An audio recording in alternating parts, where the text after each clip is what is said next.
DFR emerged at a point in my life where a personal crisis intersected with a larger crisis that I was feeling about democracy. I had been asking myself for so many years the questions of what can I do to create a change in the world. DFR started in our living room in the middle of the night. Conversations that were happening at 2 in the morning about feeling frustrated with the sense that there's really no way to break through this barrier of feeling silenced in our democracy right now. More and more I see the money and the power concentrated into a smaller and smaller group of people who don't really care about the concerns, it seems, of a lot of people who are really losing out right now. The Scott Walker incident in Wisconsin, where people stormed the courthouse to protest against the shutting down of collective bargaining rights, the opening salvo in what we would come to think of as the Occupy movement.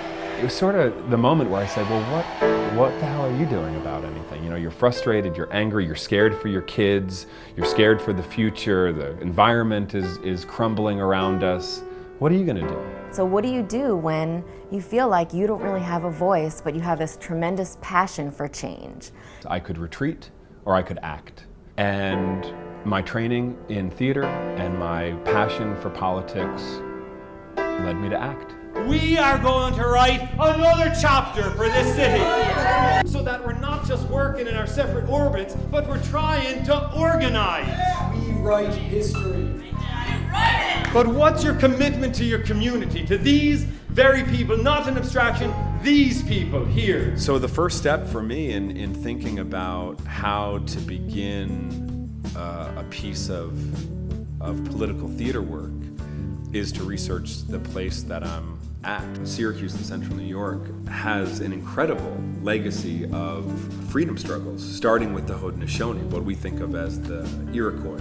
5 nations who kind of came to this profound spiritual realization, you know, that from many we are one, and that it was in their interest to come together rather than to destroy one another. This city specifically has this rich legacy of people coming and looking for liberty.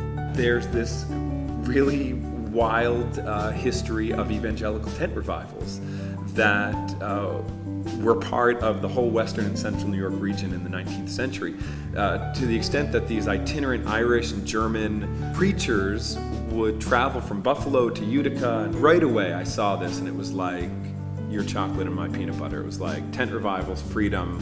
This is such an obvious idea. We're going to create a tent revival for freedom and democracy. We had a barbecue one day and invited people, local people in our neighborhood, to come and hear about this idea about a tent revival for freedom and democracy.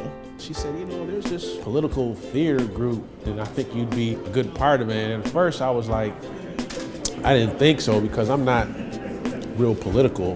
But then once I came and I saw what was going on and got to listen, it was kind of refreshing to hear different political views and what people want to do to for the community and things of that nature.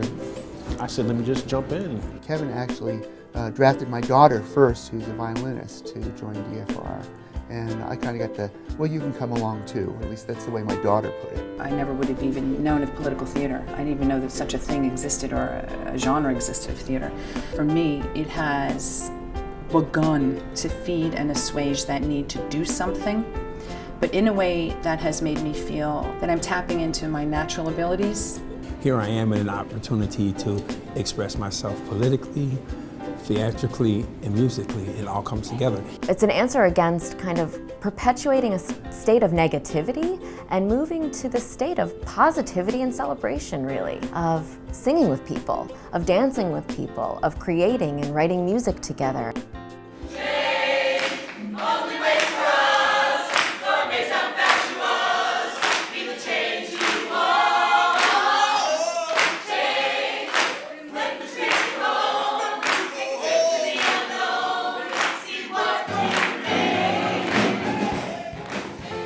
I'm not a performer. I like to be the guy behind the scenes that polishes it to make it be a finished product and look good. But my needs in this group are to be a character and be out in front and to be a bass player and bring it. I like being able to play music that has a purpose. This is the most important part of the revival because this is the time where you stand before your community. You know, there's a moment in the revival where we call people up to testify about, you know, not so much what's wrong with the world, because that's the easy thing to say, but what is their vision of the world? What are they dreaming about? I greet all of you in my language. Habari, how are you? I was afraid to just pick a path and be that part of the world that I wanted to be. I don't know, I've just been revitalized recently on my role in community and how acceptable and I give that. My revolution is never ducking, taking a stand. As I sat there and listened to this group, I felt very inspired about our right to vote. And suddenly I go to work and I think, there's hope for the first time in a long time. You know, the revival is very theatrical. I mean, it's very over-the-top theatrical. You know, top hats and circus and tents and lights and musical theater songs and dancing. And suddenly in the midst of this, people somehow feel empowered and safe enough to come up and actually share themselves with their community. The performances are an opportunity to inspire people, to support people who are involved in activism, to bring out interests, maybe latent interests that people may have in making a change in their world. I like that we are sort of a voice in the wilderness, speaking for people who need a voice. It's social justice musical theater, and to me, it's an opportunity for us to get out to the public and get them to think about what democracy is. The hope is that relationships are built through these dialogues between the community and DFR, and that those dialogues continue even after the DFR is done performing. We've become a group known for lending support to issue-based activity. I think DFR exemplifies how change occurs. You start with an idea, you start with that sense of restlessness, you feed it. You say, okay, what am I going to do about this sense of restlessness? And then you start something, you start somewhere, you step outside of your comfort zone.